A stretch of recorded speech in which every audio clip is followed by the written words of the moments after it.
అందరికీ నమస్కారం. గీతమ్మ కథల ప్రపంచానికి స్వాగతం. నేను మీ గీతావాణి.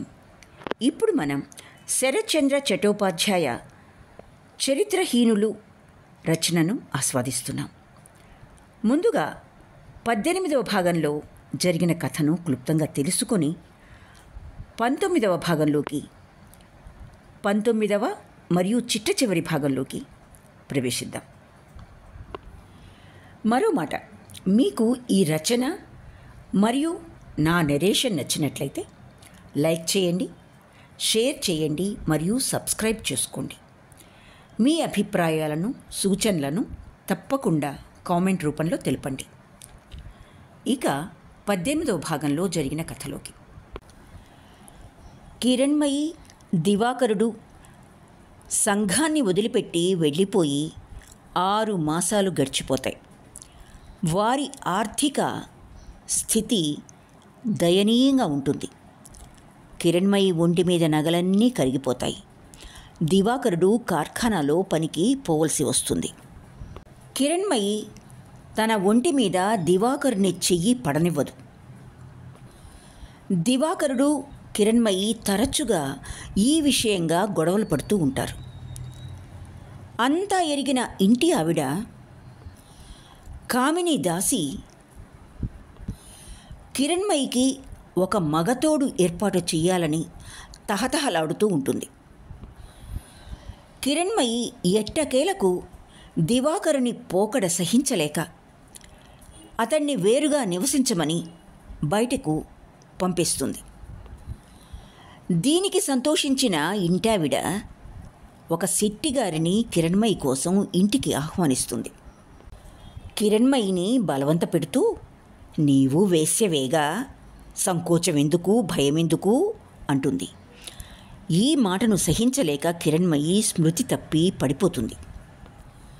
అదే సమయానికి వాళ్లను గురించి అన్వేషిస్తూ అరకాన్ వచ్చిన సతీషుడు అక్కడికొస్తాడు.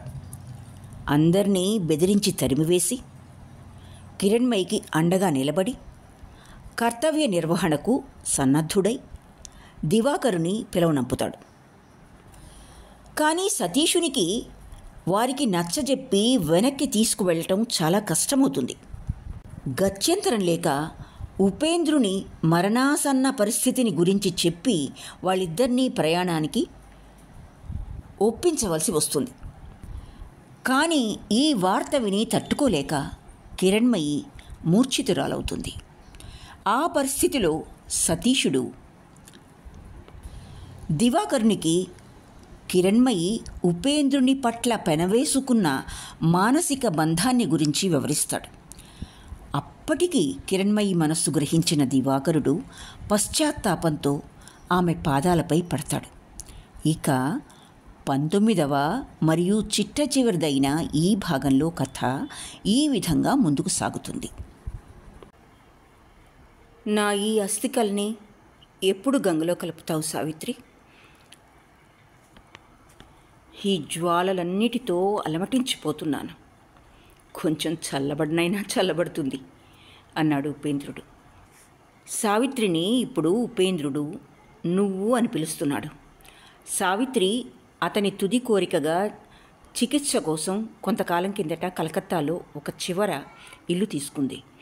ఇవాళ సాయంత్రం కొంచెం మసుకుగా ఉంది, కానీ ఆకాశం ప్రశాంతంగానే ఉంది. ఉపేంద్రుడు కొంచెం సేపు ఉన్న తర్వాత అలసిన కళ్ళు నలుపుకొని మెల్లగా, కొంచెం ఆ కిటికీ తలుపులు తీయమ్మా, ఆ పెద్ద నక్షత్రాన్ని ఒకసారి చూస్తాను అన్నాడు. సావిత్రి అతని ముఖాన పడి ఉన్న వెంట్రుకల్ని మెల్లగా సరిచేస్తూ మృదుస్వరంతో, ఒంటికి చల్లగాలి తగులుతుంది అన్నది. తగల్నీ తల్లి, ఇంకా దానికి జడిసి ఏం చేస్తావు? ఇవాళే ఎందుకు? నా శరీరం మీద జరిగే అత్యాచారాల బాధ్యత సురబాలతోనే పోయింది అన్నాడు. కానీ సావిత్రి భయం మాత్రం పోలేదు. శ్వాస ఉన్నంత వరకు ఆమెకు ఆశ ఉన్నది. అందుకనే మృత్యుదేవత వచ్చి తలవైపున కూర్చున్న ఆమె చల్లగాలిని లోపలికి రానియటానికి ఇచ్చగించటం లేదు. ఆమె అయిష్టత కనబర్చుతూ నక్షత్రాలు, చుక్కలు కనబడటం లేదు. ఆకాశంలో మేఘాలు కమ్మి ఉన్నాయి అన్నది. ఉపేంద్రుడు ఆసక్తితో కళ్ళు రెండూ తెరిచి, మేఘాలా? సమయం కాని సమయంలో మేఘాలా? కిటికీ తెరువమ్మా, ఒకసారి చూస్తాను. మళ్ళీ వాటిని చూడటానికి ఇక కనిపించవేమో అన్నాడు. బయట చల్లగాలి తీవ్రంగా వీస్తోంది. సావిత్రి నొసటి మీద వక్షం మీద చేయి వేసి చూసింది. జ్వరం బాగా ఉంది. అందుచేత ఆమె వినయంగా, నయమైతే ఎన్నో మేఘాలు చూస్తావు బాబు, బయట ఈదరగాలి వేస్తూ ఉంది, కిటికీ తీయను అన్నది. ఆమె చేతిని తన చేతిలోకి తీసుకుని ఉపేంద్రుడు హఠంతో, నా మేలు కోరితే తీయి సావిత్రి, లేకపోతే వర్షంలో మేఘాలు కమ్మితే విలపించి చస్తాను. ఈ సంగతి జ్ఞాపకం పెట్టుకో, నాకు మళ్ళీ వాటిని చూసే అవకాశం దొరకదు అన్నాడు. సావిత్రి అతన్ని ఎదిరించలేకపోయింది. కన్నీళ్లు తుడుచుకుని లేచి వెళ్ళి కిటికీ తలుపు తీసింది. ఆ కిటికీలోంచి ఉపేంద్రుడు తదేక ధ్యానంతో చూస్తూ ఉండిపోయాడు.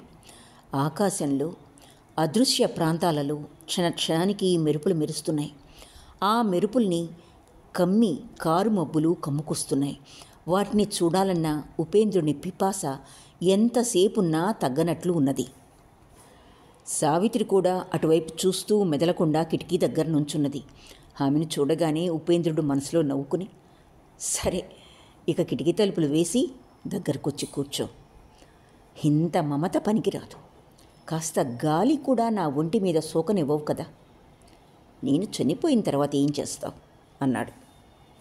సావిత్రి కిటికీ వేసి దగ్గరకొచ్చి కూర్చుని, ఎందుకు, నువ్వే అన్నావుగా నేను నీకు పని అప్పగించిపోతాను అని. నేను జీవితమంతా ఆ పనే చేస్తూ ఉంటాను. నువ్వు నా కళ్ళ ముందు రాత్రింబావళ్ళు తిరుగుతూ ఉంటావు అన్నది. చేయగలవా? సావిత్రి మెల్లగా, ఎందుకు చేయలేను? మీ మాట అంటే అతనెప్పుడూ కాదనడు అన్నది. ఉపేంద్రుడు నవ్వుతూ, అతనెవరు, సతీషుడా అన్నాడు. సావిత్రి తల వంచుకుని మెదలకుండా ఊరుకుంది. ఉపేంద్రుడు ఆమె లజ్జావదనం కేసి చూసి ఒక దీర్ఘ నిశ్వాసం విడిచి, సతీషుడు నాకేమవుతాడో ఇతరులు తెలుసుకోవటం కష్టం సావిత్రి. బయట కనబడేదాన్ని బట్టి అతడు నా స్నేహితుడని, నా జన్మసఖుడని తెలుస్తూ ఉంది. కనపడని సంబంధాన్ని బట్టి సతీషుడు నా తమ్ముడు, నా శిష్యుడు, నా అనురాగ సేవకుడు. ఆ రాత్రి నువ్వు నీ పరిచయం తెలిపి మమ్మల్ని తిప్పి తీసుకెళ్ళినట్లయితే నా ఈ శేష జీవితం ఇంత దుఃఖాలతో గడిచేది కాదు. దివాకరుడు కూడా నన్నింత దుఃఖాన్ని పెట్టే అవకాశాన్ని పొందేవాడు కాదు అన్నాడు. సావిత్రి కన్నీటి కళ్ళతో, మిమ్మల్ని తిప్పి తీసుకురావాలనుకున్నాను బాబు, కానీ అతడే ఏ విధంగా నన్ను కదలనీయలేదు. అతను తలుపుకు అడ్డంగా నుంచుని నువ్వు వెళ్ళటం అతనికి అవమానం చేయటమే అవుతుంది అన్నాడు అన్నది. అతని ఇష్టం అని ఉపేంద్రుడు పైవంక చూసి ఒక దీర్ఘ నిశ్వాసం విడిచి మెదలకుండా ఊరుకున్నాడు. ఇంటి దగ్గర ఉపేంద్రుని తండ్రి శివప్రసాద్ వాత రోగంతో మంచం పట్టాడు. అతన్ని ఇల్లు వాకిల్ని వదిలిపెట్టి మహేశ్వరి అతని వెంట రాలేకపోయింది. కానీ రెండవ వాడు ఉపేంద్రుని సేవా శుశ్రూషల కోసం వెంట వచ్చాడు. అతను తక్షణమే వైద్యుని వెంట పెట్టుకుని గదిలోకి వచ్చాడు. వైద్యుడు వారిని చూచాడు. జ్వర పరీక్ష చేసి మందు మార్చాలని చెప్పాడు. ఈ మాట విని ఉపేంద్రుడు చేతులు జోడించి, నన్ను క్షమించండి వైద్యులు గారు, ఈ అంత్య సమయంలో నన్ను ఇంకా బాధ పెడతారెందుకు అన్నాడు.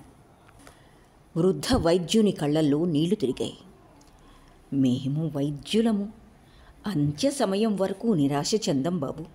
అదీగాక భగవంతుడు ఆశలన్నీ వదిలించిన ఉపశాంతికి మందు ఇవ్వటమే మంచిది అన్నాడు.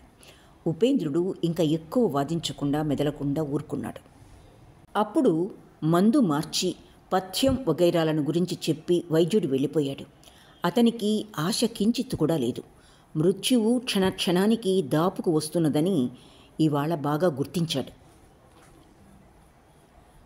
3 రోజుల తర్వాత సోమవారం పొద్దున్నే సావిత్రి ఒక తంతి చేతబట్టుకుని గదిలోకొచ్చింది.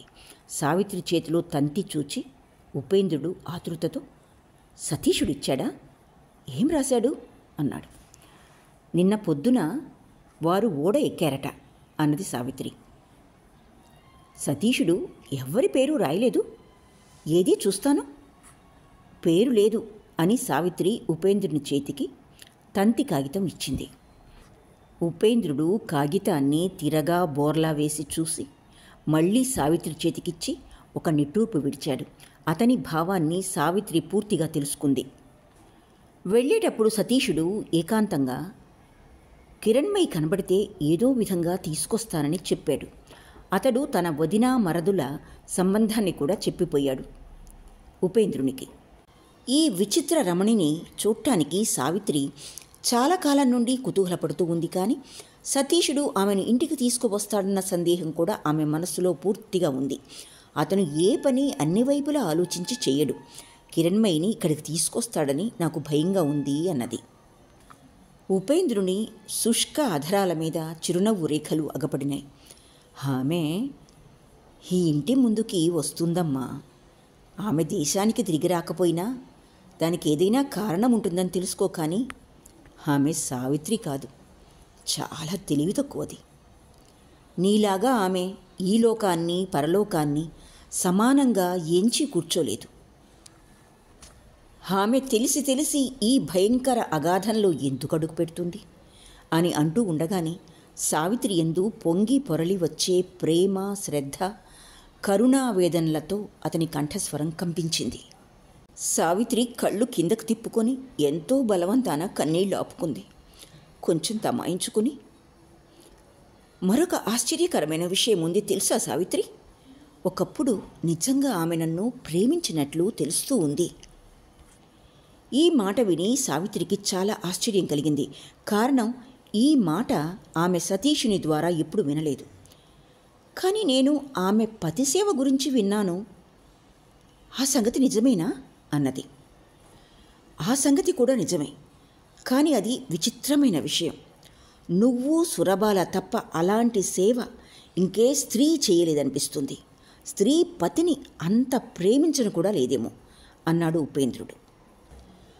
ఆ మాట ఎప్పటికీ అబద్ధం కాదు అన్నది సావిత్రి. ఉపేంద్రుడు వెంటనే ఆమె మాటలో మాట కలిపి, అవును, ఎప్పటికీ అబద్ధం కాదు. ఆమె ఎప్పుడూ ఎవ్వరికీ చూపించదలుచుకోలేదు, ప్రకటించదలుచుకోలేదు. ఆమె పతి సేవకు సాక్షి కేవలం భగవంతుడే. ఇంకా సతీషుడు నేను కూడా ఉన్నాం అన్నాడు. కొంతసేపటికి ఉపేంద్రునికి అనంగమోహనుని సంగతి జ్ఞాపకం వచ్చింది. ఇవాళ నాకెవ్వరి మీద రోషం లేదు, ద్వేషం లేదు, ఏహ్యభావం లేదు. ఆమె జీవితమంతా వ్యర్థంగా అటూ ఇటూ తిరగడంతోనే సరిపోయింది. ఆమె చేతికి ఏమీ చిక్కలేదని నా మనసులో చాలా బాధగా ఉంది. ఆమె నన్ను కూడా ప్రేమించలేదు. ఏ కొంచెం ప్రేమించినా నన్నింత వ్యధపెట్టగలిగేదా? దివాకరుడు నాకేమవుతాడో ఆమెకు తెలుసు. ఆమె చేతికే అతన్ని అప్పగించి వచ్చాను. నా ప్రేమ వస్తువును ఆమె కూడా ప్రేమ దృష్టితో చూస్తుందనుకున్నాను. కానీ ఎంత పొరపాటు జరిగింది అన్నాడు. కొంచెంసేపు మెదలకుండా ఉండి, ఆమెకు భర్త ఉన్నాడు సావిత్రి. అలాంటి స్థితిలో నన్ను ప్రేమించటం అన్యాయం కాదు. అయినా ఆమె ఇప్పుడు పడిన పతన కూపం లాంటి కూపంలో పడేది కాదు అన్నాడు. సావిత్రి మెదలకుండా కూర్చుని ఉండిపోయింది. భర్త ఉన్నదానికి, చేతి నిండా పతి సేవ చేసే అవకాశం కలదానికి ఈ దుర్గతే. అసలు ఆమె పనులన్నీ కటుపూర్ణమైనవి. ఈ కృతజ్ఞతా చరిత్రను తలుచుకుని కిరణ్మయి యందు సావిత్రి హృదయం రోషంతో నిండిపోయింది. అందుకనే సతీషుడు వెనక ముందేమీ ఆలోచించకుండా అందరినీ తీసుకుని ఇక్కడికే వస్తాడేమోనని ఆలోచిస్తున్నాను అన్నాడు ఉపేంద్రుడు. సావిత్రి గట్టిగా తలకాయ తిప్పి, లేదు, అలా ఎప్పటికీ జరగదు. తన వదిన ఉండటానికి ఏర్పాట్లు అతనే చేసుకుంటాడు. ఇక్కడ ఆమె ఒక్క నిమిషం నిలవటానికి కూడా వీల్లేదు.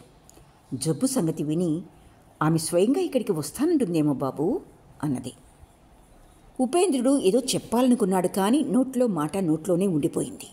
అదే సమయంలో అఘోరమయ్యి, ఎలాగో ఉపేంద్రుని జబ్బు సంగతి విని అతని గుణాలను తలుచుకుంటూ ఏడుస్తూ ఇంట్లోకొచ్చింది.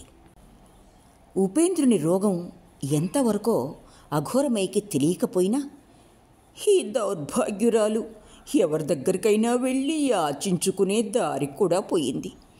ఒక గుప్పెడు అన్నం కూడా దొరకదు, పస్తులుండి చావవలసి వస్తుంది. ఉపేంద్రుని ఆపదల్ని అన్నిటినీ నెత్తిన వేసుకుని నేనెందుకు చావలేదు అని విలపించసాగింది. ఉపేంద్రుడు అంత దుఃఖంలో కూడా నవ్వుతూ, మీ జీవితం గడిచే ఏర్పాట్లు ఎందుకు చేయలేదు పిన్ని అని మళ్ళీ సావిత్రికేసి మొహం తిప్పి, నేను పోయినా మా ఈ చెల్లెల్ని వదిలిపోతున్నాను, మీకే కష్టమూ ఉండదు అన్నాడు. అఘోరమయ్యి సావిత్రిని ఇంతకు ముందెప్పుడు చూడలేదు. అందుచేత కఠిన శ్రమ, మానసిక దుఃఖంతో వడలిపోయిన ఈ అపరిచిత సోదరి కేసు చూసి ఆమె ఆశ్చర్యానికి అంతులేకపోయింది.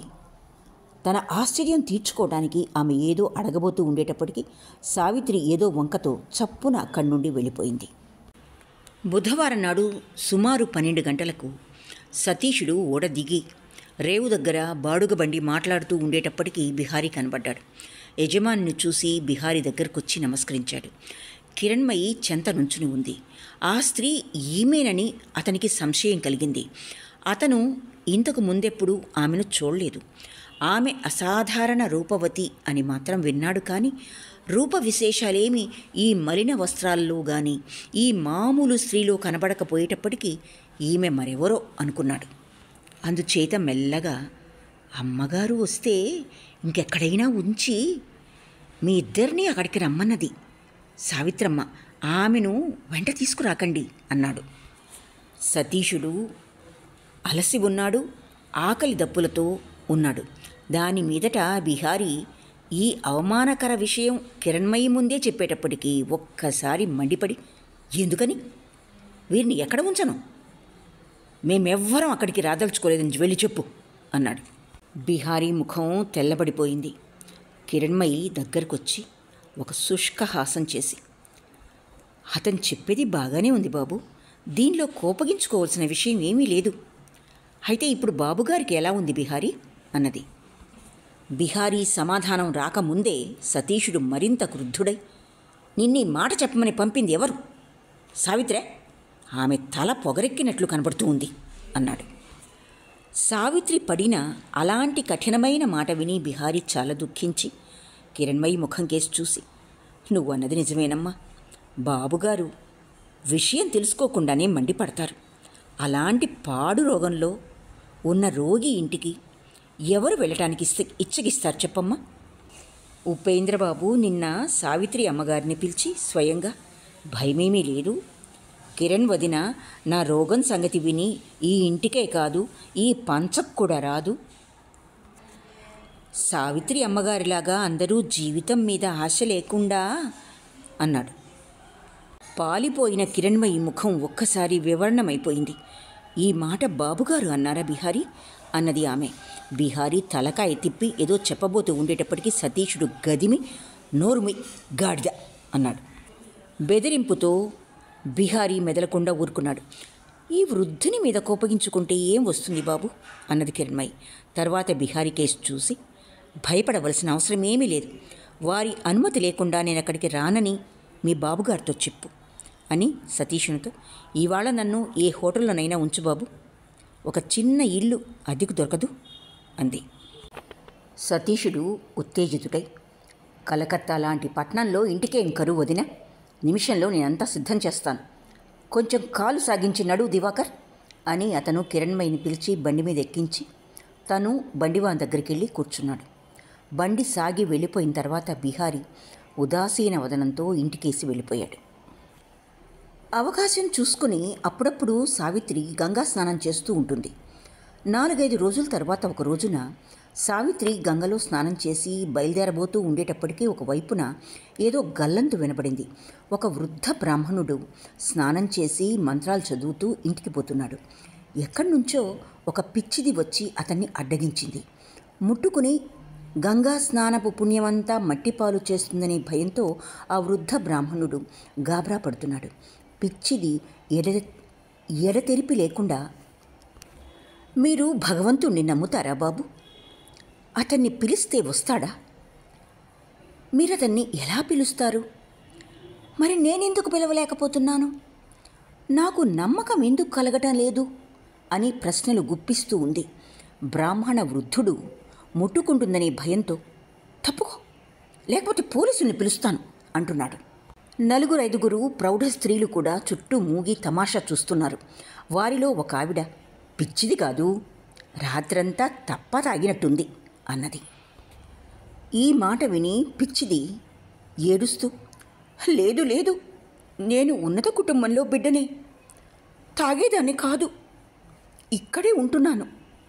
నేను కేవలం చేతులు జోడించి నిజంగా భగవంతుడు ఉన్నాడా లేడా అని అడుగుతున్నానంతే.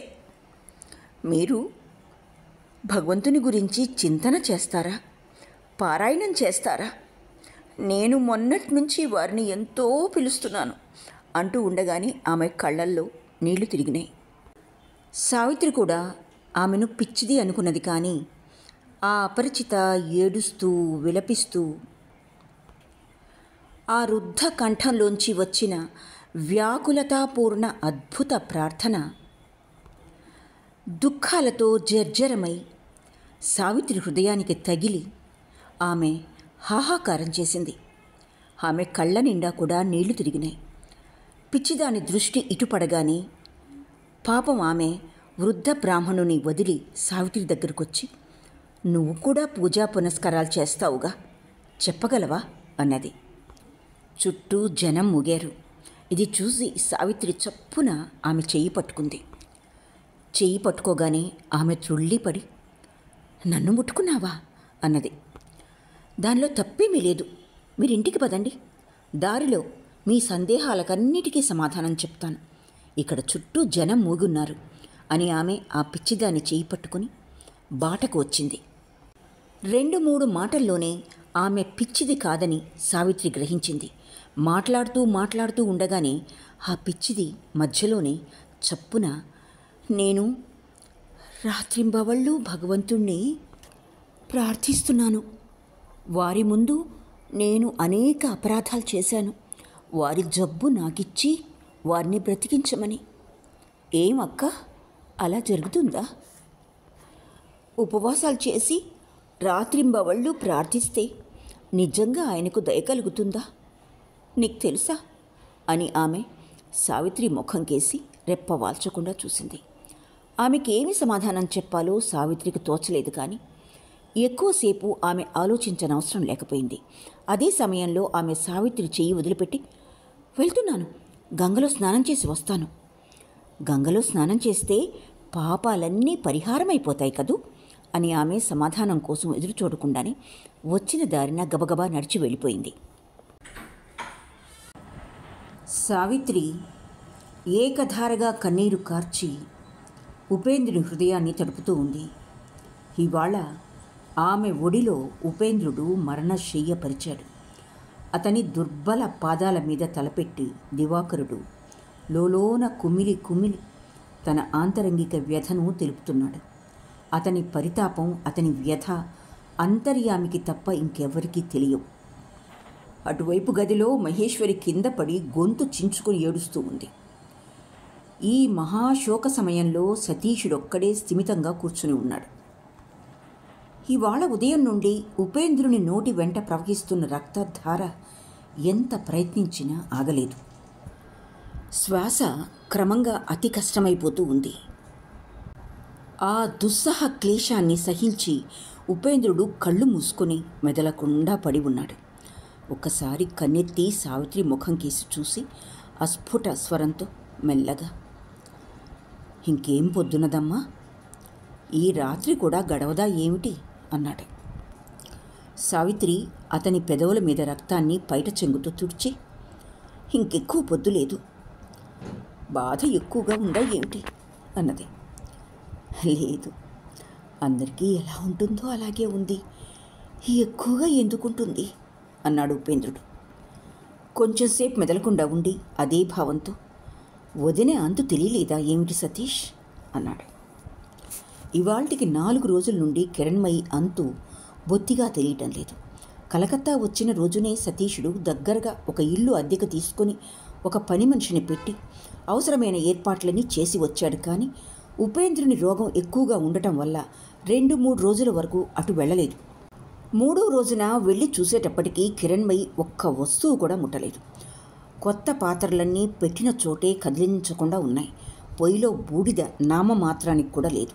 పని మనిషి వచ్చి, పని ఎవరికి చెయ్యను బాబు, ఈ అమ్మగారు వచ్చిన దగ్గర నుంచి కిటికీ దగ్గర బజారుకేసి ఊరికే చూస్తూ కూర్చుంటుంది. కదలదు, మెదలదు, స్నానం లేదు, సంధ్య లేదు. ఈ 3 రోజుల నుంచి గుక్కెడు నీళ్లు కూడా తాగలేదనుకుంటాను. పక్క వేసింది వేసినట్లే ఉంది. కాస్త ఒడ్డిగిలిన పాపాన పోలేదు. నిన్న పొద్దుటి నుంచి ఆమె ఎక్కడికి పోయిందో, ఎటు పోయిందో కనపడటం కూడా లేదు. సామాను, బట్టలు ఏం చేస్తావు?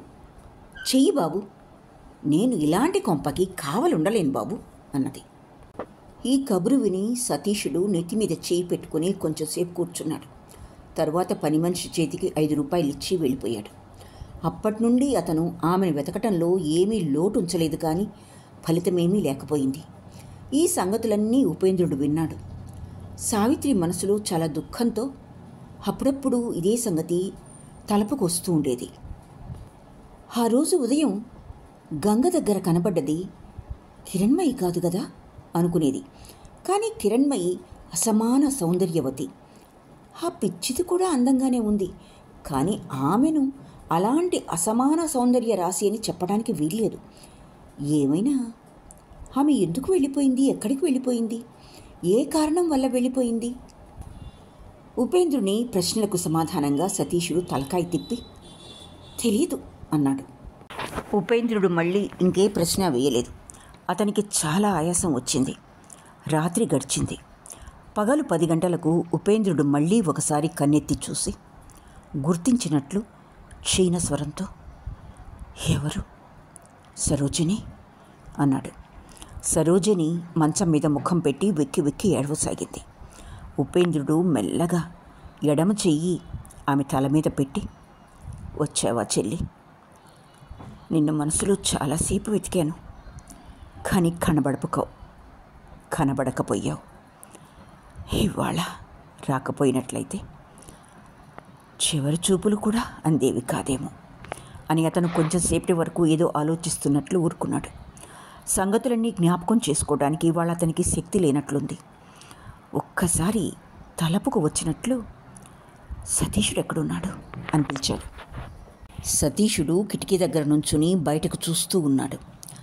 దగ్గరకొచ్చి నుంచోగానే, నీ వివాహం కళ్ళతో చూడలేకపోతున్నాను సతీష్, కానీ లక్ష్మీ స్వరూపమైన నా చెల్లెల్ని మాత్రం దుఃఖపెట్టకు. కొంచెం నీ ఎడమ చెయ్యిటితే ఇవాళ నేనే పౌరోహిత్యం వహిస్తాను అని అతను చెయ్యి చాపాడు.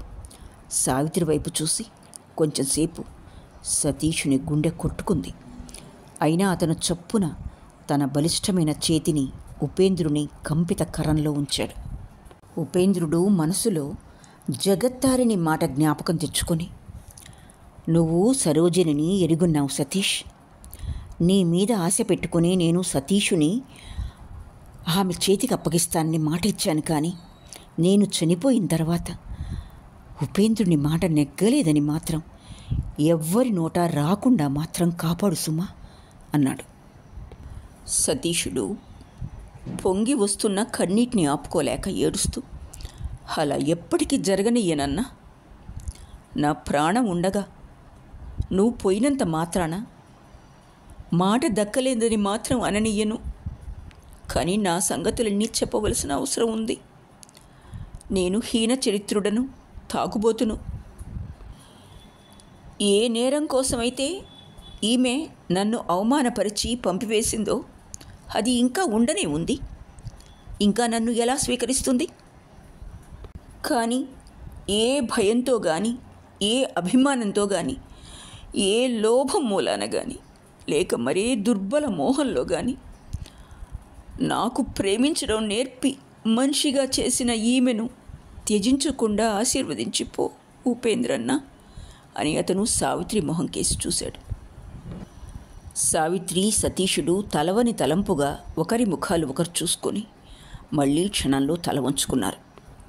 ఉపేంద్రుడు చిరునవ్వు నవ్వి, ఇవాళ కూడా నాకు ఈ సంగతులన్నీ చెప్పాలా పిచ్చివాడా? నాకంతా తెలుసు. అంతా తెలిసి నేను మిమ్మల్ని ఇద్దరినీ ఒక్కటి చేసిపోతున్నాను అన్నాడు. నాతో ఆమె సుఖపడుతుందా ఉపేంద్రన్న? అన్నాడు సతీషుడు. సమాధానం చెప్పాలనుకుని ఉపేంద్రుడు సావిత్రి మొహం కేసి చూశాడు. చూడగానే సావిత్రి అత్యంత ఆవేశంతో, ఆ భారం నేను వహిస్తాను, మీరు నిశ్చింతగా ఉండండి బాబు అంది. ఉపేంద్రుడు ఇంకేం మాట్లాడకుండా ఆమె మొహం కేసి చూస్తూ ఊరుకున్నాడు. అతని కళ్ళల్లో పెద్ద పెద్ద అశ్రు బిందువులు దొర్లుకొచ్చాయి. కొంచెంసేపు ఉన్న తర్వాత సావిత్రి తన పైట చెంగుతో ఉపేంద్రుని కన్నీళ్లు తుడిచింది. తర్వాత ఉపేంద్రుడు మెల్లగా, ఈ ఆసక్తి నిరాసక్తులు నీకు కాదు, నువ్వు అతని పైన ఉన్నావు, కులం బయటికి వచ్చావు.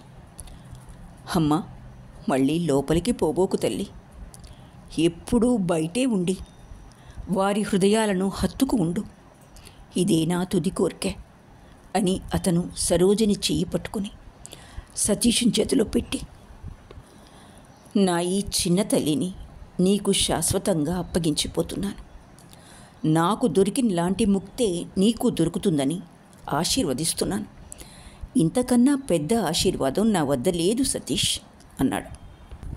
సతీషుడు బలవంతంగా కన్నీటిని ఆపుకున్నాడు. కానీ సరోజిని ముఖం బయట చెంగు చాటున పెట్టుకుని వెక్కి వెక్కి ఏడవసాగింది. సావిత్రి శిలాప్రతిమల మెదలకుండా తల వంచుకుని వారి దగ్గర కూర్చున్నది. ఇవాల్టి నుంచి సతీషుడు మరి ఒకరివాడు. ఇప్పుడు సతీషుని మీద సావిత్రికి కించిత్ కూడా అధికారం లేదు. ఇప్పుడు ఆమె చింత, వాసన, దుఃఖాలన్నిటికీ కళ్ళ ఎదుట సమాధి జరిగింది. కానీ ఆమె బయటికి నిట్టూర్పు కూడా రానియలేదు. వ్యధిత హృదయంతో దహించుకుపోతూ ఉన్నది. కానీ భూమి తనలో భీకర అగ్నిజ్వాలల్ని సంతోషంతో సహించినట్లు సావిత్రి కూడా అంతా సహించి స్థిరంగా కూర్చున్నది. ఉపేంద్రుడు వంచుకున్న ఆమె ముఖం కేసి చూసి మెల్లగా, నాకంతా తెలుసు తల్లి, ఈ దుఃఖం నువ్వు సహించలేకపోతే ఇంకెవరు సహిస్తారమ్మా అన్నాడు. దానికి సమాధానంగా సావిత్రి అతని ముఖం మీద పడుతున్న వెంట్రుకల్ని చేత్తో నెమ్మదిగా సరిచేసింది. అకస్మాత్తుగా సతీషుడు సరోజిని చేతిని వదిలిపెట్టి, ఓ వదినా అన్నాడు బిగ్గరగా. సావిత్రి త్రుళ్ళిపడి వెనక్కి తిరిగి చూచింది. గంగానది దగ్గర కనబడిన ఆ పిచ్చిది మెల్లగా అడుగులు వేసుకుంటూ గదిలోకి వచ్చింది. క్షణంలో గదిలో కూర్చున్న వారంతా చకితులైపోయారు. ఆమె కిరణ్మయి. ముఖం మీద, వీపు మీద వెంట్రుకలు విరజిమ్మి ఉన్నాయి. చీర చిరిగి జీరాడుతూ ఉంది. శరీరమంతా గిల్టు నగలున్నాయి. ఆమె చూపు చాలా తీవ్రంగానూ అద్భుతంగానూ ఉంది. ఆమెను చూస్తూ ఉంటే శోక ఉన్మాదమూర్తి ఇంటిలోకి వచ్చి నుంచున్నదనిపిస్తూ ఉంది. కిరణ్మయి సతీషుని కేసు చూసి మెల్లగా, ఇల్లు వెతుకుతూ వెతుకుతూ వేసారిపోయాను, కానీ ఎక్కడా అంతు చిక్కలేదు. ఎంతోమందిని అడిగాను, కానీ ఎవ్వరూ చెప్పలేదు. కానీ ఇవాళ కాళీ మందిరా నుండి వస్తుంటే దారిలో అదృష్టవశాత్తు బిహారీ కనబడ్డాడు. అతని వెంటబడి ఇంతవరకు రాగలిగాను అన్నది. ఉపేంద్రుని కేసు చూసి, ఎలా ఉంది మరిది అన్నది. మృత్యు సమయం దాపురించిందని ఉపేంద్రుడు చెయ్యి సైగ చేసి చెప్పాడు. కిరణ్మయి అత్యంత వ్యధిత స్వరంతో, అరే నేను చావకూడదు. సురబాల మృత్యు సంగతి విని కన్నీరు ఆగలేదు. ఆమెగా నాకు గురువు, ఆమెగా నాకు భగవంతుడు ఉన్నాడని చెప్పింది. అప్పుడు దాని యందు నమ్మకం ఉంటే అన్నది. తలవని తలంపుగా ఆమె కన్ను దివాకరుని ఉదాసీన వదనం మీద పడింది. నువ్వు అలా సిగ్గుపడతావెందుకు దివాకర్? వీళ్ళంతా నిన్ను చిన్నబుచ్చుతున్నారా అని ఉపేంద్రుని కేసి తీవ్ర దృష్టితో చూసి, నువ్వు అతన్ని బాధ పెట్టకు మరిది. అతను ఎవరికంటేనూ నీచుడు కాదు. నువ్వు అతన్ని ఏ విశ్వాసంతో నా చేతికి అప్పగించావో దానికి నేను ఏనాడు భంగం కలిగించలేదు. నేను ప్రాణప్రదంగా అతన్ని శిక్షిస్తూ అదుపు చేస్తూ వచ్చాను. కానీ ఇక నాకు చూడటానికి వినటానికి సమయం లేదు. ఇక అతన్ని మీరే అదుపులో పెట్టుకోవాలి అన్నది. నా పమిటి చెంగున ఖాళీ ప్రసాదం ఉన్నది, తీసుకుంటావా మరిది? ఎంత ఏడ్చాను, నీకోసం ఎన్ని ప్రార్థనలు చేశాను. ఖాళీ తల్లి, నా మరిది రోగం పోగొట్టి నాకివ్వు అని ప్రార్థించాను. నేను బతికుండి ఏమి లాభం? అవునా మరిది? నా మాట నిజమే కదూ? ఒక రోజున అసమాన సౌందర్యం, విద్యా జ్ఞానాలున్న రమణి ఈ కిరణ్మయి ఈయన. ఇవాళ ఆమె ఏమంటూ ఉందో స్వయంగా ఆమెకు కూడా తెలియదు. సతీషుడు ఇంకెక్కువ సహించలేకపోయాడు. అతను అంటూ బయటకు వెళ్ళిపోయాడు. ఇన్ని రోజుల తర్వాత ఉపేంద్రుని కళ్ళ వెంట కిరణ్మయి కోసం నీళ్లు తిరిగినాయి. కిరణ్మయి వంగి పవిట చెంగుతూ అతని కన్నీరు తుడిచి, ఏడవవద్దు, నయమవుతుందిలే అన్నది. ఈసారి ఆమె దృష్టి సావిత్రి మీద పడింది. ఆమె స్థిర దృష్టితో చూసి, ఆ రోజున గంగ ఒడ్డున నువ్వే కదూ కనబడింది? నువ్వేనా సావిత్రివి? కొంచెం జరుగుదీది, నేను కూడా మరిది దగ్గర కూర్చుంటాను అన్నది. సరోజిని ఆమె చెయ్యి పట్టుకుని, నన్ను గుర్తించావా వదిన అన్నది. కిరణ్మయి అత్యంత సహజభావంతో, ఎందుకు గుర్తించలేదు? సరోజినివి కాదు అన్నది. పదవదిన, మనం ఆ గదిలోకి వెళ్ళి మాట్లాడుకుందాం అని ఆమె ఒక విధంగా బలవంతంగా కిరణ్మయిని పక్క గదిలోకి ఈడ్చుకెళ్ళింది. ఆమె గదిలోంచి బయటకు వెళ్ళగానే ఉపేంద్రుడు మగతతో కళ్ళు మూశాడు. సావిత్రి అతని శిరస్సు ఒడిలో పెట్టు కూర్చుంది. ఇవాళ నోట్లో ఒక్క బొట్టు నీళ్లు పోయటానికి కూడా తెరవలేదు. రాత్రంతా మగతతో గడిచిపోయింది. కానీ సాయంత్రం జ్వరం హెచ్చిన కొద్దీ ఉపేంద్రునికి తెలివి వచ్చింది. కన్ను తెరవగానే అతని దృష్టి సావిత్రి మీద పడింది. అతను క్షీణస్వరంతో, కనిపెట్టుకుని కూర్చునున్నావా అమ్మా? నిన్ను వదిలి వెళ్తున్న సంగతి తలపుకు రాగానే నా కళ్ళల్లో నీళ్లు తిరుగుతున్నాయి. నా వెంట వస్తావా సావిత్రి అన్నాడు. వస్తాను బాబు, నన్ను కూడా తీసుకెళ్ళు అన్నది సావిత్రి. ఉపేంద్రుడు క్షణంసేపు మెదలకుండా ఉండే, నువ్వు నా వెంట వస్తే ఈ అభాగ్యురాండ్ల మంచి చెడ్డలు ఎవరు చూస్తారు? వద్దు తల్లి, సమయం వచ్చినప్పుడు వద్దువు కానీ అక్కడ మేమిద్దరం నీ రాక కోసం ఎదురు చూస్తూ ఉంటాం. సతీషుడెక్కడా అన్నాడు.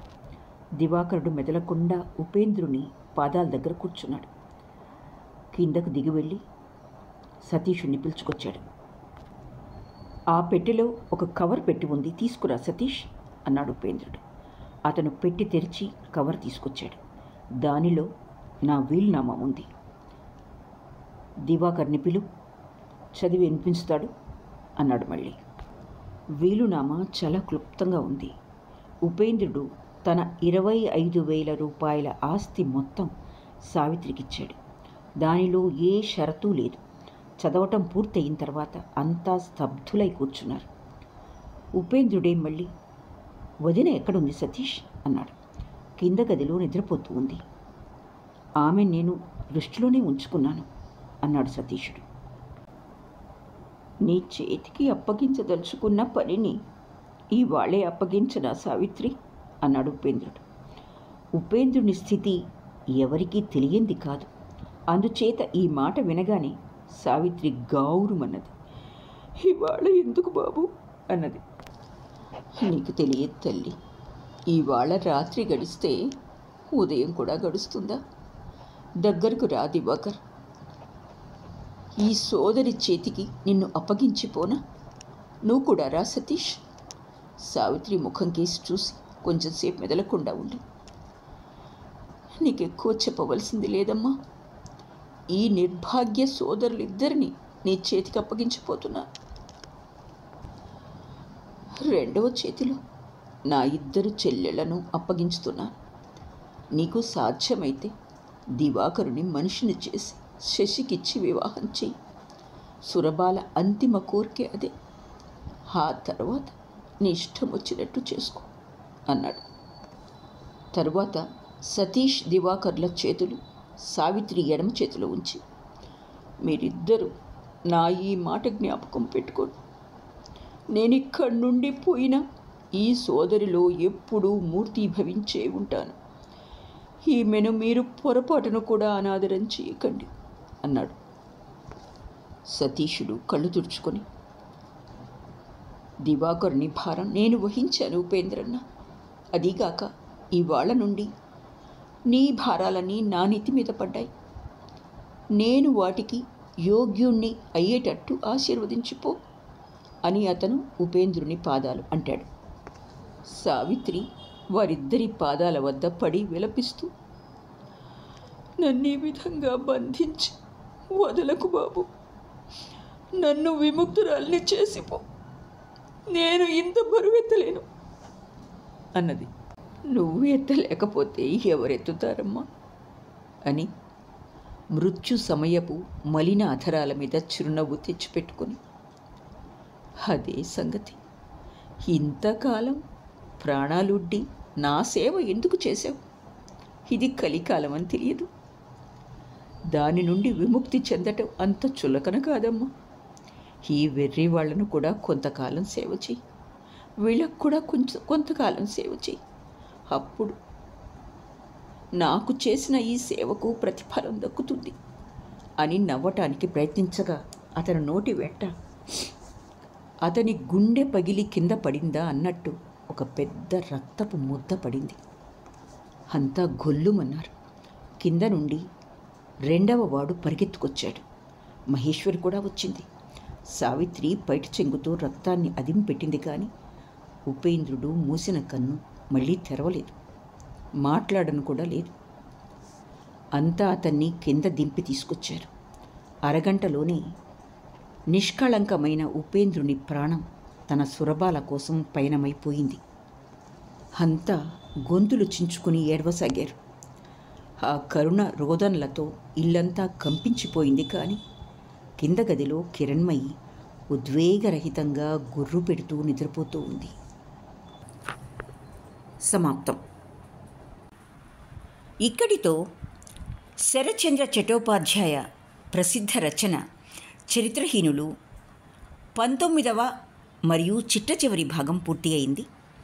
ఆలకించినందుకు ధన్యవాదాలు.